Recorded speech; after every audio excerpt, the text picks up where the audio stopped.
ក្នុងបរិបទជំងឺ COVID-19 អំឡុងដើមឆ្នាំ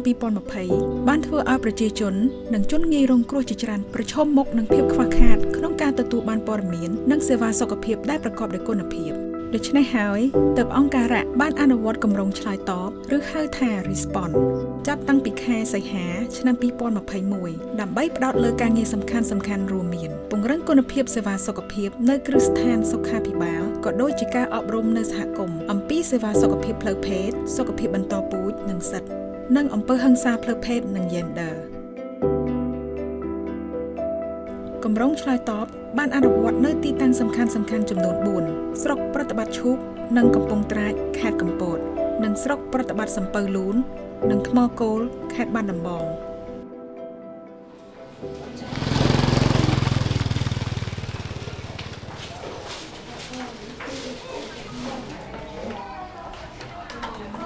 កាលហ្នឹងឃើញខ្ញុំស្អាតទៅហើយក៏ស្រាក់ខោខ្ញុំក៏គំរាមខ្ញុំបាច់ប្រាប់កុំឲ្យប្រាប់ប៉ាកុំឲ្យខឹបប្រាប់ម៉ែអញ្ចឹងលទ្ធផលបណ្ឌិតទឹកនោមវិញឃើញថាអូនមានផ្ទៃពោះណាអញ្ចឹងក្នុងគំនិតរបស់អូនគិតថាមិនដែរតើនឹងការ screen អំពើហិង្សាហ្នឹងយើងអាចមានពីរបែបទី1យើងកំណត់អំពើហិង្សានៅមណ្ឌលយើងតាមរយៈការ screen ផ្ទាល់នៅមណ្ឌលមួយទៀតតាមរយៈការបញ្ជូនមកពីអាជ្ញាធរក៏ដូចជាអង្គការដៃគូអង្គការរៈដែលគាត់បញ្ជូនមកហ្នឹងណាហើយកន្លងមកក៏មានអង្គការរៈគាត់ជួយក្នុងការសាងសង់បន្ទប់ឯកជនមួយដើម្បីផ្ដល់ប្រឹក្សាជូនគាត់កាលពីមុនរៈចូលមកឃើញថាចំនួនករណីអំពើហិង្សាចំនួនអ្នកផ្ទុកមេរោគអេដអ្នកកើតជំងឺស្វាយឬក៏អ្នកដែលគាត់មកកំព្រាគ្មានទីពឹងហ្នឹងច្រើនអញ្ចឹងហើយបានខាងអង្គការរៈគាត់មកចូលរួមការងារនឹងរយៈពេលជាង2ឆ្នាំកន្លងមកនេះឃើញថាសកម្មភាពហ្នឹងមានការថយចុះច្រើន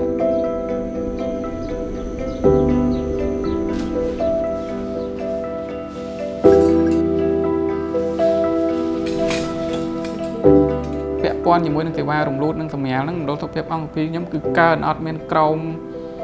គេនៅក្នុងចំណោម17មណ្ឌលសុខភាពលេខ1និងលេខ2អត់មានអាចក្រមពីលេខ3បានពាក់ព័ន្ធជាមួយ2សេវាហ្នឹងណាមធ្យោបាយនៅកន្លែងខ្ញុំហ្នឹងមានពីរជំរឹងណាអូនមាននេះឱសថនិងឧបករណ៍បូមវាឧបករណ៍បូមកន្លែងខ្ញុំ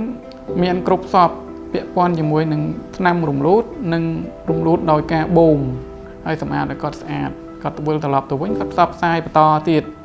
ដល់បងប្អូនក្រុមគ្រួសារគាត់ឲ្យមកទទួលសេវានៅកន្លែងនេះ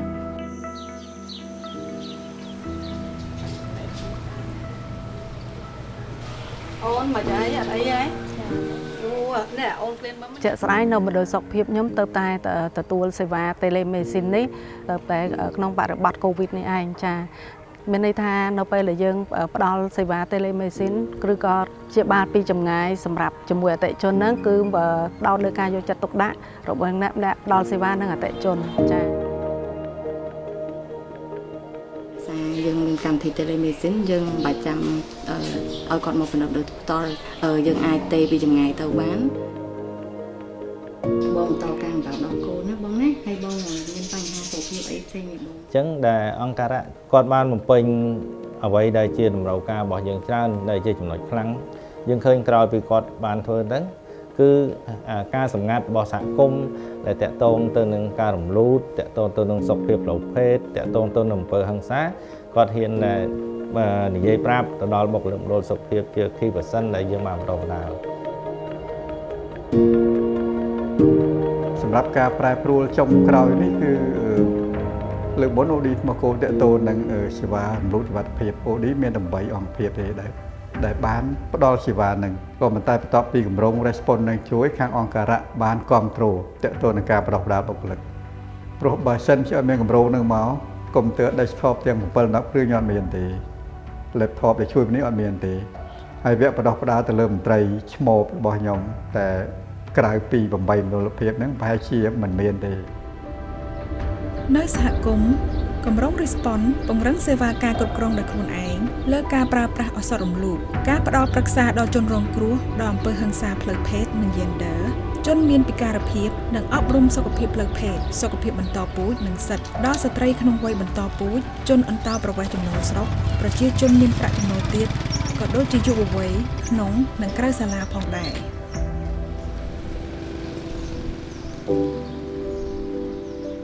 ខ្ញុំគិតថាទៅមុខទៀតអាចភាពល្អប្រសើរឡើងដោយខាងអង្គការក៏បានចូលរួមបង្ហាត់បង្រៀនជារួមអង្គការជួយខាងឃុំពេញដាច្រើនជារួមចុះមូលដ្ឋានជួយបង្រៀនដល់អ្នកដែលប្រើពើសារក្នុងគ្រួសារជួយបង្រៀនដល់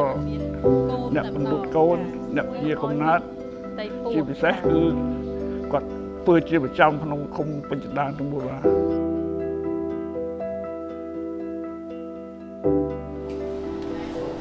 ដូវចុងក្រោយថ្ងៃ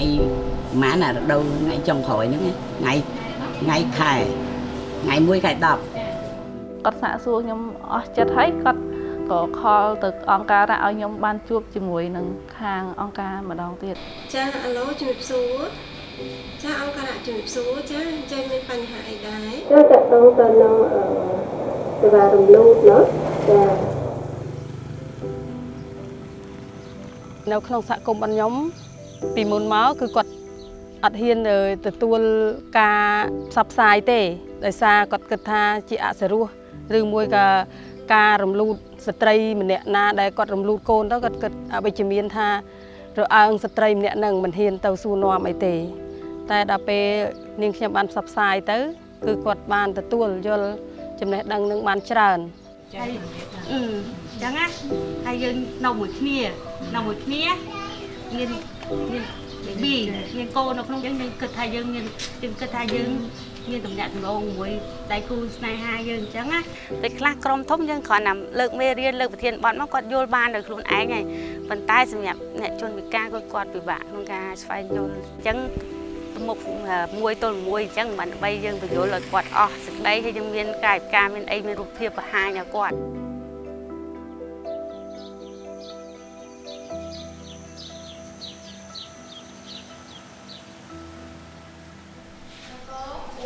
ពីមុនខ្ញុំអត់សូវមានភាពក្លាហានទេដល់ពេលខ្ញុំបានចូលធ្វើការងារស្ម័គ្រចិត្តខ្ញុំមានភាពក្លាហានជាងមុនហើយមួយវិញទៀតខ្ញុំក៏បានសិក្សាពីអង្គការហ្នឹងជាច្រើនដែរខ្ញុំបានយកអាមេរៀនទាំងអស់ហ្នឹងយកមកចែកម្លែកដល់សិស្សានុសិស្សហ្នឹងចំពោះពេលដែលខ្ញុំចុះទៅធ្វើនៅក្នុងសហគមន៍បញ្ហាមួយដែលខ្ញុំជួបប្រទះខ្ញុំពេលហ្នឹងខ្ញុំលក្ខណៈយំព្រោះឯគាត់ថាខ្ញុំខ្លាំងដែរមកគាត់ថាអូអារឿងសុខភាពផ្លូវភេទហ្នឹងកុំយកកូនគាត់ឲ្យទៅរៀនព្រោះអីកូនគាត់អត់ត្រូវដឹងពីរឿងហ្នឹងទេគាត់គិតថាដឹងរឿងហ្នឹងទៅធ្វើឲ្យកូនគាត់ហ្នឹងខូចហើយខ្ញុំក៏បានបញ្ជាក់ប្រាប់គាត់ថាអូមេរៀនសុខភាពផ្លូវភេទហ្នឹងគឺមិនមែនជារឿងអាភិទាំងអស់ទេគេបង្រៀនតាក់ទងនឹងអាហ្នឹងដើម្បីឲ្យគាត់ចេះការពារពីវិធីការពារក៏ដូចជាប្រុងប្រយ័ត្នអ្វីដែលគួរប្រឈមគឺថាយុវជនរបស់យើងនៅក្នុងតំបន់នេះគាត់មិនហ៊ាននិយាយតាក់ទងទៅនឹងបញ្ហាសុខភាពផ្លូវភេទប៉ុន្តែឥឡូវនេះដោយទទួលការបណ្ដុះបណ្ដាលពីអង្គការៈលែងមានបញ្ហាប្រឈមទៀតហើយព្រោះសិស្សយើងបានចូលរួមលោកគ្រូអ្នកគ្រូក៏គាត់បានយល់ច្បាស់ពីបញ្ហាហ្នឹងអញ្ចឹងគាត់អត់មានអីត្រូវពិបាកទៀតទេបាទក្រោយពេលដែលយើងអនុវត្តគម្រោង Response របស់អង្គការៈបានយល់ដឹងទាំងការយល់ដឹងចំណេះដឹងរបស់ស្ត្រីក៏ដូចជាអ្នកផ្ដល់សេវានឹងបានទទួលទាំងឧបករណ៍បរិក្ខារគាត់អាចជួបគ្នាតាមរយៈគម្រោង Response នេះខ្ញុំក៏សូមឲ្យអង្គការៈនៅបន្តជួយការងារនេះបន្តទៀតអញ្ចឹងបើយើងមានថវិកាយើងមានធនធានមនុស្សអាហ្នឹងយើងអាចបំពេញនៅកត្តាប្រឈមនឹងបានចា៎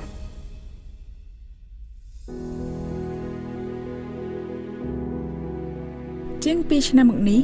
ដែលមានការសហការល្អជាមួយក្រសួងសុខាភិបាលថ្នាក់ជាតិនិងថ្នាក់ក្រោមជាតិនិងអាជ្ញាធរមូលដ្ឋានសកម្មភាពគម្រោង Response សម្រាប់បានលទ្ធផលប៉ាន់ប្រមាណជាច្រើនដូចជាបញ្ជាការមានផ្ទៃពោះដែលមិនចង់បានចំនួនជាង 10,000 ករណីបញ្ជាការរំលូតគ្មានសុវត្ថិភាពចំនួន 4,600 ករណីក្នុងនោះក៏មានលទ្ធផលសេវាសុខភាពបន្តពូជចំនួន 7,1,300,000 ករណីអតិថិជនសុខភាពបន្តពូជសុខភាពផ្លូវភេទ ចំនួនជិត 39,000 នាក់អំពើហិង្សាចំនួនជាង 1,000 នាក់សេវាវិជ្ជសាស្ត្រពីចម្ងាយជាង 4,000 ករណីសេវាផ្សេងចំនួន 3,500 ករណីនិងអប់រំអំពីសុខភាពផ្លូវភេទសុខភាពបន្តពូជនិងសិទ្ធិបានជាង 100,000 នាក់